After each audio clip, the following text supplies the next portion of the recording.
ഇത് എന്നെ ഇടപാടാ ചേട്ടാ ഈ കാണിക്കുന്നേ. മനുഷ്യനിപ്പോ വീണ് ചത്തേനല്ലോ. കുടുംബത്തോട്ട് അങ്ങ് തിരിച്ചു ചെന്നേക്കാന്ന് പറഞ്ഞാന്നോ കാലത്തെ വണ്ടി എടുത്തോണ്ട് പോന്നേ. എന്റെ മാതാവേ, മുട്ടാൻ നിക്കണ്ടടാ കൊച്ചെ. അലമ്പ് പാർട്ടീസാ, കണ്ടാലറിയാം. അല്ലേ?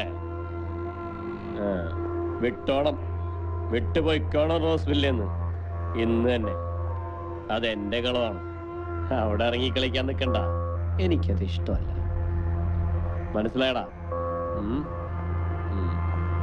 ഇല്ലെങ്കിൽ എന്നോട് ഇവിടെ നിന്ന് പോകാൻ പറയും. ഇയാളാരാ? അത് സൈമച്ചായം പറയുമ്പോ ഞാൻ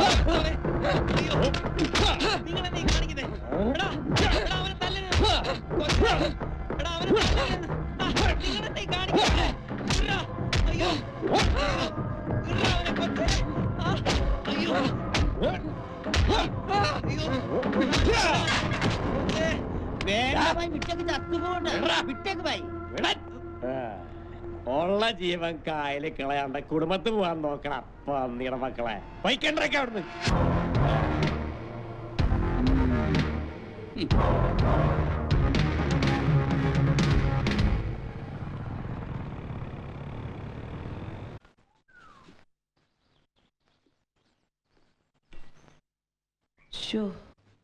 ഓ, ഇതൊന്നും ഓർത്ത് വെറുതെ നിങ്ങൾ വിഷമിക്കേണ്ടെന്നേ. എനിക്കിതൊക്കെ ശീലമാ. പിന്നെ തല്ലും കൊണ്ടിരിക്കുമ്പോ തിന്നാൻ ഇതുപോലെ ആപ്പിള് കിട്ടാറില്ല എന്നൊരു വ്യത്യാസമേ ഉള്ളൂ. റെസ്റ്റ് എടുത്തോളൂ. സൈമൺ അങ്കിളിന്റെ അടുത്ത് ഞാൻ പറഞ്ഞോളാം. ഓ പിന്നെ, എന്നിട്ട് വേണം പുള്ളി ജില്ല വിട്ടു പോവാൻ. അങ്ങേരുടെ പേര് പറഞ്ഞപ്പോഴാണ് ആദ്യത്തെ ചവിട്ട് കിട്ടിയത്.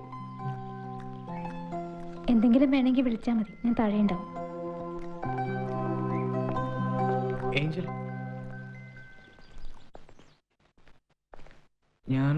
ഞാൻ ഇവിടെ നിന്ന് മാറിയാലോ എന്നാ.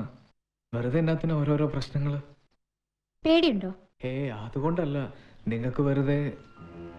എബി ഇവിടുന്ന് മാറി താമസിച്ചതുകൊണ്ട് ഈ പ്രോബ്ലം ഒന്നും തീരുന്നില്ല. ഈ സിറ്റുവേഷനിൽ താൻ ഇവിടുന്ന് ഇറങ്ങിപ്പോയി എന്നറിഞ്ഞാൽ ജയിക്കുന്നത് ഹെൻറി ആയിരിക്കും.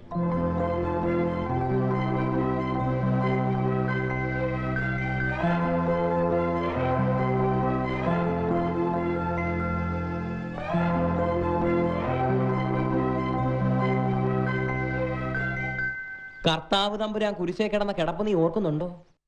എന്നാ അതുപോലൊരു കുരിശേ നിന്നെ കിടത്ത് വന്നാ അവൾ ആ പറഞ്ഞു വെച്ചും പോയതിന്റെ അർത്ഥം. എന്റെ കൊച്ചെ, നമുക്ക് നല്ല അന്തസ്സുള്ള അടി നാട്ടിൽ നിന്ന് കിട്ടത്തില്ലയോടാ. ഇവിടെ വന്ന് കിടന്ന് കണ്ട കൊണ്ടവിടെ തല്ലു കൊള്ളണോ? എടാ, അവളതൊക്കെ പറയും. അവക്ക് വരും ഡയലോഗ് സീനിലേ ഉള്ളൂ. സംഘടന സീനി നമ്മളാ. ഓ, നീ നേരം കളയാതെ ഇവിടുന്ന് മാറാൻ നോക്ക്. ഇല്ലടാ ജോസേ, ഇനി ഏഞ്ചലും ഈ വീട്ടിലെ പാവം ആന്റിമാരും ആരുടെ മുന്നിൽ തോക്കരുത്. എന്നതാ നിന്റെ മനസ്സിൽ?